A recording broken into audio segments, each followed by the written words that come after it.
یہ سردیوں کے دن تھے اور میں مغرب کی نماز ادا کرنے کے بعد ابھی ہی اپنی فیکٹری سے باہر نکلا تھا۔ میں ایک دھاگا بنانے والی چھوٹی سی فیکٹری میں معمولی ملازمت کیا کرتا تھا۔ میرے پاس 90 کی دہائی کی ایک پرانی سی موٹر سائیکل تھی جس پر میں فیکٹری آیا جایا کرتا تھا۔ میرے گھر سے فیکٹری کا فاصلہ تقریباً 15 کلومیٹر تھا، لیکن یہ راستہ ویران اور انتہائی سنسان تھا۔ کبھی کبھی تو ہمیں دن کے وقت بھی وہاں سے گزرنے میں خوف محسوس ہوتا تھا۔ اس راستے میں ہمیں ایک قبرستان بھی پڑتا تھا جس کے بارے میں یہ مشہور تھا کہ یہاں رہنے والی بدروحیں انسانوں کو اپنی دنیا میں لے جاتی ہیں اور وہ انسان کبھی واپس دنیا میں نہیں آ سکتا۔ لیکن آج کے اس دور میں اکثر لوگ جنات کے وجود پر یقین نہیں رکھتے۔ پہل تو میں بھی ایسا ہی سمجھتا تھا، لیکن جب یہ واقعہ میرے ساتھ ہوا تو میں بھی ماننے پر مجبور ہو گیا۔ خیر، میں نے پارکنگ سے اپنی بائک نکالی اور اس کو سٹارٹ کرنے کی کوشش کرنے لگا۔ تقریباً 10 یا 15 ککیں لگانے کے بعد مجھے یہ احساس ہوا کہ بائک میں تو پیٹرول ہی نہ تھا۔ میرے گھر سے فیکٹری تک کے راستے میں کہیں بھی پیٹرول پمپ نہ تھا۔ ہم اپنے گاؤں میں ہی موجود ایک چھوٹی سی پیٹرول ایجنسی سے اپنی بائک میں پیٹرول ڈلوایا کرتے تھے۔ خیر، بھلا اب کیا ہو سکتا تھا، لیکن اگلے ہی لمحے مجھے حامد کا خیال آیا۔ حامد میرا بہت اچھا دوست تھا اور میرے ساتھ فیکٹری میں کام کیا کرتا تھا۔ تقریباً 5 منٹ انتظار کرنے کے بعد وہ بھی اپنی ڈیوٹی ختم کر کے اب بائک پارکنگ میں آ چکا تھا۔ اس نے مجھے دیکھتے ہی سوال کیا، یار عامر، تو ابھی تک گھر نہیں گیا؟ میں نے تم سے پہلے بھی کہا ہے کہ جیسے ہی چھٹی ہو تو فوراً اپنے گھر چلے جایا کرو۔ ویسے بھی تمہارے گھر کا راستہ بہت خطرناک ہے۔ میں نے تو سنا ہے تمہارے گاؤں کے پاس والے قبرستان میں جنات کا ڈیرا ہے۔ میں اس کی بات سن کر مسکرایا۔ ہاں یار، تم ٹھیک کہہ رہے ہو، مگر کیا کروں، اس کم بخت بائک کا تیل ختم ہو گیا ہے اور فیکٹری کے آس پاس کہیں پیٹرول پمپ بھی نہیں، اسی لیے میں پریشان کھڑا ہوں اور تمہارا انتظار کر رہا تھا۔ چلو اب اپنی بائک سے مجھے تھوڑا سا پیٹرول دے دو تاکہ میں گھر جا سکوں۔ میری یہ بات سن کر وہ تھوڑا سا مسکرایا، پھر اس نے مجھے اپنی بائک سے تھوڑا سا پیٹرول نکال کر دیا۔ جیسے ہی وہ پیٹرول میں نے اپنی بائک میں ڈالا تو وہ چھک چھک کی آواز کے ساتھ سٹارٹ ہو گئی۔ میں نے اس کی جانب مشکور نظروں سے دیکھا اور فیکٹری سے باہر نکل آیا۔ اب میں اپنے گھر کی جانب رواں دواں تھا۔ کچھ ہی دیر بعد میں نہر کے کنارے ہوتا ہوا اس ویران اور سنسان راستے پر آ پہنچا تھا۔ جیسے جیسے قبرستان نزدیک آ رہا تھا تو ویسے ہی میرے دل میں عجیب و غریب خیالات جنم لے رہے تھے۔ سردی اتنی شدید تھی کہ میرا پورا جسم کانپ رہا تھا اور ہاتھ سن ہو گئے تھے۔ میں جیسے ہی کھیتوں کے قریب سے گزرا تو میرے کانوں میں اچانک گیدڑوں کے چیخنے کی آوازیں آنے لگی۔ کہیں کہیں آوارہ کتوں کے بھونکنے کی آوازیں بھی آ رہی تھیں۔ سڑک پر ٹھاٹھے مارتا ہوا گھپ اندھیرا پھیلا ہوا تھا جس نے تمام ماحول کو اپنی لپیٹ میں لی رکھا تھا۔ اس سنسان راستے اور اندھیری سڑک پر میں ہانپتا کانپتا اور سردی سے ٹھٹھرتا ہوا اپنے گھر کی جانب رواں دواں تھا۔ میں اس وقت تک آدھا سفر طے کر چکا تھا۔ بائک پرانی ہونے کی وجہ سے ماحول میں ایک کھرڑ کھرڑ کی آواز پیدا ہو رہی تھی جو اس سناٹے میں تمام مخلوق کو میری موجودگی کا احساس دلا رہی تھی۔ میری بائک کی لائٹ ایسے تھی جیسے اندھیرے میں دور کہیں دیا جل رہا ہو۔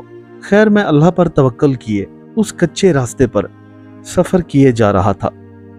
کچھ ہی دیر بعد وہ قبرستان بھی آ گیا جس کے بارے میں یہ مشہور تھا کہ یہاں بدروحیں رہتی ہیں اور وہ انسانوں کو اٹھا کر اپنی دنیا میں لے جاتی ہیں۔ جیسے جیسے قبرستان میرے قریب آ رہا تھا ویسے میرے خوف میں اضافہ ہو رہا تھا، لیکن آخر میں کیا کر سکتا تھا، مجھے گھر بھی تو جانا تھا۔ جیسے ہی میں قبرستان کے قریب پہنچا تو مجھے ڈھول باجوں کی آواز سنائی دینے لگی۔ ایسا لگ رہا تھا جیسے سڑک پر کسی کی بارات جا رہی ہو۔ اس خوف زدہ ماحول اور اندھیرے میں ڈھولک کی آواز سن کر میرے دل کو ایک تسلی ہوئی، چلو کوئی تو اس راستے پر موجود ہے۔ میری خوف کی شدت میں اب کچھ کمی ہو گئی تھی اور میرا حوصلہ انسانوں کی موجودگی سے اب مزید بڑھ گیا تھا۔ میں نے ایک لمبی اور گہری سانس لی اور خدا کا شکر ادا کیا۔ خیر، جو ہی میں اس بارات کے قریب پہنچا تو اگلے ہی لمحے منظر چینج ہو گیا۔ وہ بارات ایک دم سے غائب ہو گئی۔ اب نہ تو ڈھول باجوں کی آواز آ رہی تھی اور نہ ہی لوگوں کے بولنے کا شور۔ میری نظروں کے سامنے ایک بہت ہی خوبصورت لڑکی عروسی لباس میں ملبوس تھی۔ دیکھنے میں ایسا لگتا تھا कि जैसे वो कोई जन्नत की हूर हो। इस अंधेरे में उसका चेहरा इतना शफाफ और रोशन नजर आ रहा था कि मानो उसके वजूद से हर तरफ उजाला हो गया था। वो सड़क पर बिल्कुल मेरे सामने खड़ी हुई थी। उसको देखते ही मैं ठिठक कर रुक गया। मेरे जहन से वो ढोल बाजे वाले और बाराती गुम हो गए थे और मैं उस लड़की को देखने में महव हो गया था। फिर यूं हुआ कि वो खूबसूरत सी लड़की मुस्कुराते हुए सीधा मेरे पास आ गई। क्या आप मुझे मेरे गांव छोड़ देंगे? उसकी आवाज में एक चाशनी सी थी। इससे ज्यादा खूबसूरत आवाज मैंने आज तक किसी लड़की की ना सुनी थी। मैंने घबराते हुए उसकी जानिब देखा। हाँ हाँ, क्यों नहीं, आइए आइए बैठिए। मैंने अपनी खटारा सी मोटरसाइकिल जल्दी से उसके सामने पेश कर दी और वो फौरन ही मेरे पीछे बैठ गई। मेरे पीछे बैठते ही उसने अपना एक हाथ मेरे कंधे पर लगा। मुझे ऐसा महसूस हुआ कि जैसे मेरे जिस्म में बिजलियां दौड़ गई हों। उसके हाथ का लम्स ऐसा था जैसे कोई बिजली का करंट हो। बस अगले ही लम्हे मैंने आंखें मूंद ली। फिर न जाने क्या हुआ और क्या नहीं, मुझे इस बारे में कोई इल्म न था। जब मैंने अपनी आंखें खोली तो अपने आप को एक आलीशान महल में पाया। ये एक निहायत वसी और अरीज और खूबसूरत महल था जिसकी हर तरफ से एक खुशबू आ रही थी। मैं पागलों की तरह मुंह खोले बस इसके दरो दीवार देखने में मशगूल था। मैंने कभी अपने ख्वाबों में भी ऐसा महल न देखा था। अभी मैं अपने चारों तरफ का जायजा ले ही रहा था कि अचानक सामने वाला दरवाजा खुला और एक कवि हैकर लड़की अंदर दाखिल हुई। दूर से आते हुए ही मैंने एक नजर उसके चेहरे पर डाली, लेकिन मुझे फौरन ही यह एहसास हो गया कि इसकी शक्ल आम इंसानों जैसी नहीं। उसकी डील डौल और जिस्मानी लिहाज से वो किसी ताकतवर और लंबे चौड़े मर्द के मुशाबा लग रही थी। ड्राउनी शक्ल, लंबे लंबे नाखून और उसके हाथों पर बाल ही बाल थे। कम से कम एक इंसान का बॉडी स्ट्रक्चर तो ऐसा नहीं होता। मैं अभी इन्हीं सोचों में गुम था कि वो लड़की मेरे सर पर आ खड़ी हुई। कैसे हो इब्ने आदम? उसने मुझे घूरते हुए कहा। मैं ठीक हूं। आप कौन हैं? उसकी खौफनाक शक्ल और हैयत देखकर मैं घबरा गया था। मैंने हकलाते हुए उससे सवाल किया। उसे मेरी हालत का अंदाजा हो चुका था। वो एक बार खिलखिलाकर हंसी और फिर मुझसे मुखातिब हुई। डरो नहीं, मैं तुम्हें कुछ नहीं कहूंगी। मेरा नाम किबूनी है और इस वक्त तुम मिस्र में हो। उसका लहजा अब करख्त हो गया था। मैं और मिस्र में? मैंने हैरत भरी और सवालिया नजरों से उसे देखते हुए कहा। हाँ, मिस्र में। तुम इस वक्त मिस्र में मौजूद हो और ये आलीशान महल जो तुम देख रहे हो ये मेरा है और मैं यहाँ की सरदार हूँ। मैं अपने तमाम खानदान और रिश्तेदारों के साथ अपने ही जिन्नात की शादी में जा रही थी, लेकिन जैसे ही मेरी नजर तुम पर पड़ी तो तुम मुझे पहली ही नजर में भा गए। तुम मुझे इतना पसंद आए कि मैंने अपने बिरादरी वाले सब लोगों को शादी पर भेज दिया, लेकिन खुद तुम्हारे लिए रुक गई थी। मैं देखते ही तुम पर फिदा हो गई थी, लिहाजा अब तुम्हें मुझसे शादी करना होगी। देखो जरा इस महल के दरो दीवार, मैं तुम्हें यहाँ अपना राजा बनाकर रखूंगी, लेकिन मेरी एक बात याद रखना, तुम यहाँ से कभी ना निकल पाओगे। अब यही तुम्हारी जिंदगी और तुम्हारा घर है। तुम्हें अब हमारी दुनिया में रहना होगा। मुझसे शादी करने के बदले में तुम्हारी जो भी ख्वाहिश होगी मैं हर ख्वाहिश का एहतराम करूंगी। उस बदरू की ये बातें सुनकर मेरे जिस्म में खौफ से एक सनसनी दौड़ गई थी। मेरा पूरा जिस्म मानो बेचैन हो चुका था और मैं बेहिस्सो हरकत वहीं खड़ा हुआ उसकी बातें सुन रहा था। मेरा सहन इस सब को मानने के लिए बिल्कुल भी तैयार न था। भला ऐसा कैसे मुमकिन हो सकता था? मैं तो अपनी फैक्ट्री से घर जा रहा था, लेकिन एक ही पल में सब कुछ बदल गया। मेरे जहन में सवालों की एक जंग छिड़ी हुई थी जिसका कोई भी जवाब देना था। मैं उस वक्त खुद को निहायत बेबस और मजबूर महसूस कर रहा था। फिर मैंने थोड़ी हिम्मत की और हकलाते हुए उस बदरूह को मुखातिब किया। आप जिन्नात हैं और मैं एक इंसान हूं। भला आग और मिट्टी का मिलाप कैसे मुमकिन है? मैं आपसे शादी नहीं कर सकता। मुझे जाने दीजिए, मेरी वालदा मेरा इंतजार कर रही होगी। मेरी ये बात सुनकर वो गुस्से से चिल्लाई, ओ नहीं, तुम कभी भी अपनी दुनिया में वापस नहीं जा सकते। तुम बस मेरे हो और मेरे ही रहोगे। अब उसकी शक्ल पहले से ज्यादा खौफनाक हो चुकी थी और वो अचानक एक धमाके से गायब हो गई थी। उसने मुझे एक खूबसूरत से कमरे में कैद कर दिया था। इस कमरे के बिल्कुल वसत में एक बहुत बड़ा तख्तनुमा पलंग लगा हुआ था और उसके ऊपर एक झालर सी लगी हुई थी। देखने में यह कमरा बहुत ही खूबसूरत था। मैं हैरानी से कमरे के दरो दीवार देख रहा था। उसमें अनवाओ अक़साम की नेमतें और सोने चांदी के बर्तन मौजूद थे। मैं भी ये सब कुछ देखने में मशगूल था कि अचानक मुझे भूख का एहसास हुआ। लेकिन अगले ही लम्हे मेरी नज़र सामने रखी हुई मेज पर जा पड़ी। उसके ऊपर एक बहुत ही बड़ा नेमतों से भरा हुआ एक खान रखा था जिसमें तरह तरह के फल और नेमतें मौजूद थी। उसे देखते ही मैं एक लम्हे को यह भूल गया कि मैं किसी मुसीबत में गिरफ्तार हुआ हूँ। मैं फौरन ही खाने वाले खान पे टूट पड़ा और किसी भूखे वहशी की तरह खाना खाने लगा। जब मैं खाने से फारिग हुआ तो मुझे नींद सताने लगी। अब मैं वहां से उठकर उस बड़े तख्तनुमा पलंग पर आ लेटा था। न जाने कब मेरी आंख लग गई, मुझे कुछ खबर ही ना हुई। अगली सुबह जब मेरी आंख खुली तो वो देवकामत लड़की मेरे साथ ही पलंग पर लेटी हुई मेरी जानिब देखे जा रही थी। मैं उसे देखकर हड़बड़ाकर उठ बैठा। ये देखकर वो मुस्कुराई। डरो नहीं, तुम मेरे सरताज हो, चलो जल्दी से तैयार हो जाओ, आज हमारी शादी है। ये कहकर वो पलंग से उठी और कमरे से बाहर निकल गई। मुझे अब फिर एक नई परेशानी ने आ घेरा था। खैर मैं क्या कर सकता था। मैं दिल ही दिल में खुदा से दुआ मांग रहा था कि ऐ मेरे खुदा, मुझे इस मुसीबत से निजात दे। बार बार मुझे अपने माँ बाप का ख्याल भी आ रहा था।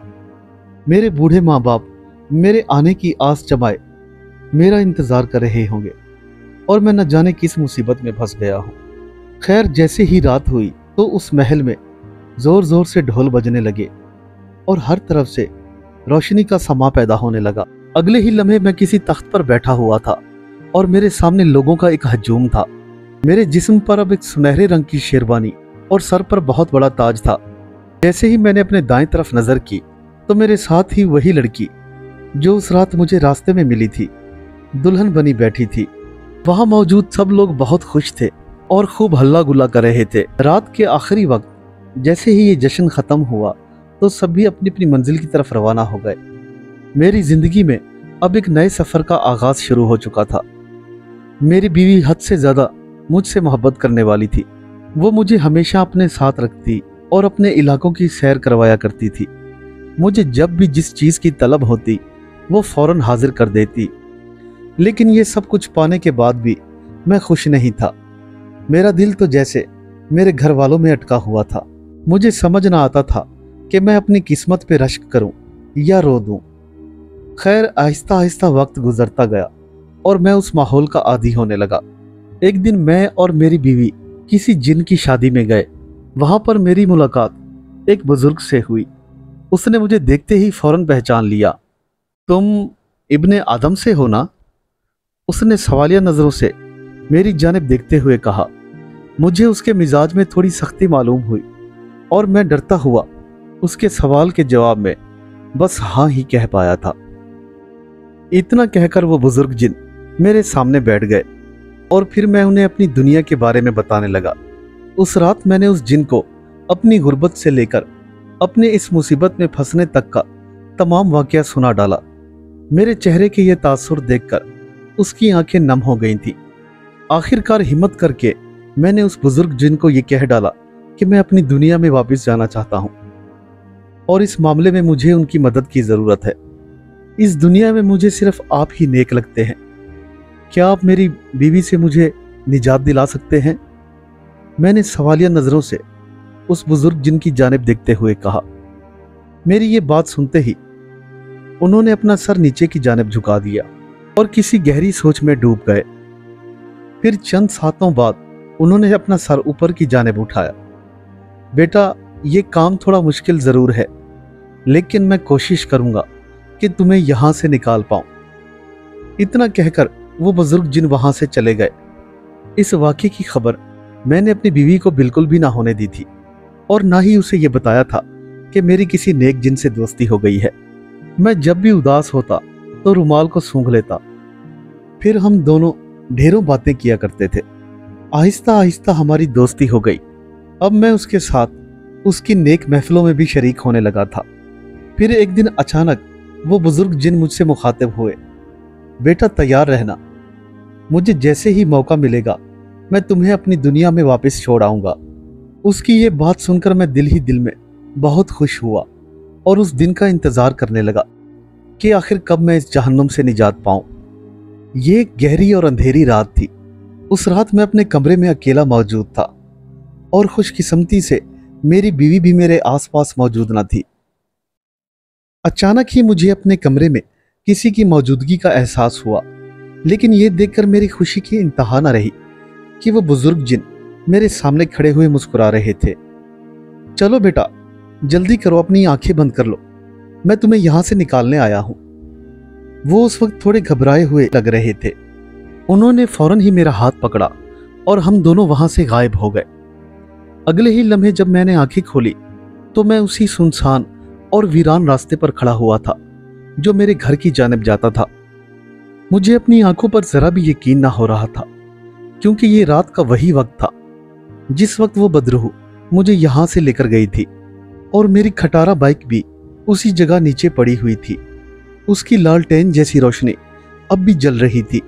फिर अचानक उस बुजुर्ग की आवाज मेरे कानों से टकराई, बेटा मैंने अपना फर्ज पूरा कर दिया है, जाओ अपने घर की जानिब जाओ, तुम्हारे माँ बाप तुम्हारा इंतजार कर रहे हैं। लेकिन मेरी एक नसीहत याद रखना, जब तक खुद को महफूज ना कर लो घर से बाहर ना निकलना। ये कहकर वो बुजुर्ग जिन गायब हो गए थे। अब मैं उस अंधेरे और सुनसान रास्ते पर बिल्कुल अकेला खड़ा हुआ था। हर तरफ हू का आलम था, लेकिन मेरा दिल खुशी से छलांगे मार रहा था। मैं फौरन ही बेकरार होकर अपनी बाइक की जानिब बढ़ा। वो जमीन पर पड़ी हुई थी और उसका इंजन अब भी स्टार्ट था। मैंने फौरन ही उसे सीधा किया और उस पर सवार होकर अपने घर की जानिब बढ़ा दिया। लेकिन जैसे ही मैं घर पहुंचा तो ये देखकर हैरान हो गया कि सब कुछ नॉर्मल था। मुझे ऐसा लग रहा था कि जैसे कुछ हुआ ही नहीं। रोज की तरह रूटीन से अम्मा मेरे पास आई और मेरे सर पर हाथ फेरा, बैठो बेटा, मैं तुम्हारे लिए खाना लाती हूँ, आज तुम थोड़ा देर से आए हो। ये कहकर वो किचन की जानिब बढ़ गई और मैं हैरानों परेशान हुआ उनके मुंह को तकने लगा। शायद किसी को भी मेरी गुमशुदगी का अंदाजा नहीं हुआ था। मैं हड़बड़ा कर उठा और अंदर कमरे की जानिब बढ़ गया। जैसे ही मैं कमरे में पहुंचा तो मैंने फौरन ही घड़ी की जानिब देखा। मेरी हैरत की इंतहा न रही। घड़ी पर अभी सिर्फ रात के 8:30 बजे थे। मैं अपने घर तकरीबन आधा घंटा लेट पहुंचा था। इसका मतलब है कि मुझे अच्छी तरह से अंदाजा हो गया था कि हमारी और जिन्नात की दुनिया में वक्त का काफी फर्क था। उस दुनिया में तो मैं सालों लगा आया था, लेकिन यहाँ सिर्फ आधा ही घंटा गुजरा था। खैर, इतने में मेरी अम्मा खाना ले आईं, लेकिन मैंने खाना न खाया और उन्हें जोर से अपने गले लगा लिया। मैं फूट फूट कर रो रहा था और वो हैरानगी से मेरे चेहरे की जानिब तके जा रही थी। क्या हुआ बेटा, क्यों रो रहे हो? फिर मैंने उन्हें सारी कहानी तफसील से सुना दी। मेरी बातें सुनकर वो भी एक लम्हे को परेशान हो गई, लेकिन अगले ही लम्हे नौयत को समझते हुए वो मेरी सारी बात समझ गई। सुबह होते ही वो मुझे एक दरवेश के पास ले गई और मेरा सारा हिसाब कराया। दरवेश साहब बहुत पहुंचे हुए थे। उन्होंने मेरा हिसाब करके मेरी वालदा को चंद तावीज़ लिख दिए थे। मैंने चंद दिन उन तावीज़ का पानी पिया और उन्हें अपने गले में बांधा। उधर जब मेरी बीवी ने मुझे कहीं ना पाया तो वो गुस्से और तैश से तिल मिलाकर रह गई। अब वो मेरे घर पर हमला करने लगी थी। अचानक ही मेरे घर की चीजें खुद टूट फूट जाती और अक्सर मेरी बाइक खराब हो जाया करती। रात के वक्त हमारे घर में तेज आंधियां चलती और खौफनाक किस्म की आवाजें भी आना शुरू हो गई थी। अगले ही सुबह एक बुरी खबर हमारा इंतजार कर रही थी। जिस दरवेश बाबा से हम तावीज ले आए थे, मेरी बदरूह बीवी ने उसकी टांगें तोड़ दी थी और उसे माजूर कर दिया था। एक दिन रात के वक्त मैं अपने कमरे में सोया हुआ था कि एक झमाके के साथ वो मेरे कमरे में आ मौजूद हुई। उसके जिस्म को हल्की हल्की आग लगी हुई थी और वो गुस्से से मेरी जानिब देखती हुई चिल्ला रही थी, कब तक भागोगे, कब तक बचोगे मुझसे? आखिरकार मैं तुम्हें वापस अपनी दुनिया में ले जाऊंगी। तुम्हारे उस दरवेश और जिन को मैंने ठिकाने लगा दिया है। याद रखना, अब तुम्हारी बारी है। इतना कहकर वो कमरे से गायब हो गई थी। बस उस दिन के बाद मैंने अपने घर से निकलना छोड़ दिया। और अपनी उस बदरूह बीवी के डर से अब मैं एक ही जगह पर कैद हो चुका था। मैंने जल्द ही पंजगाना नमाज का एहतमाम करना शुरू कर दिया और दिल ही दिल में सुबह शाम अल्लाह का विर्द किया करता था। उस रात भी मैं इशा की नमाज पढ़ने के बाद सो गया था। मेरे ख्वाब में वही बुजुर्ग जिन दोबारा आए। बेटा, परेशान ना हो, मैं तुम्हारे साथ हूं।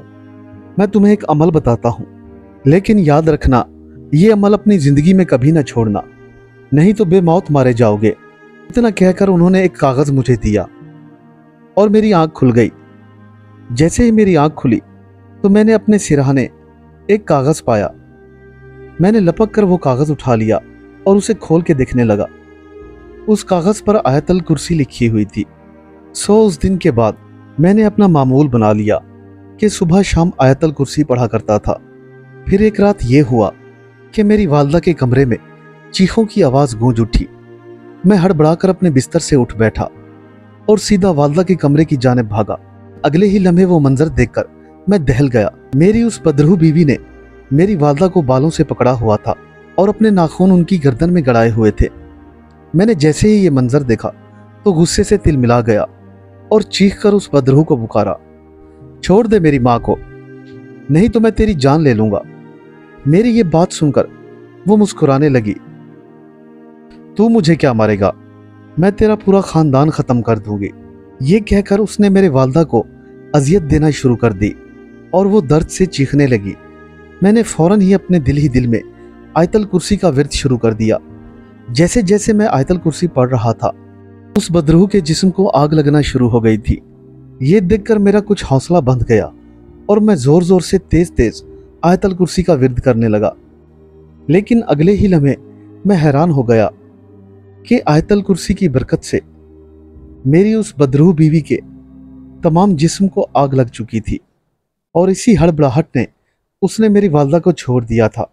देखते ही देखते उस आग ने ऐसी तेजी पकड़ी कि चंद ही लम्हों बाद वो बदरूह राख की ढेरी की तरह नीचे जमीन पर बिखर गई।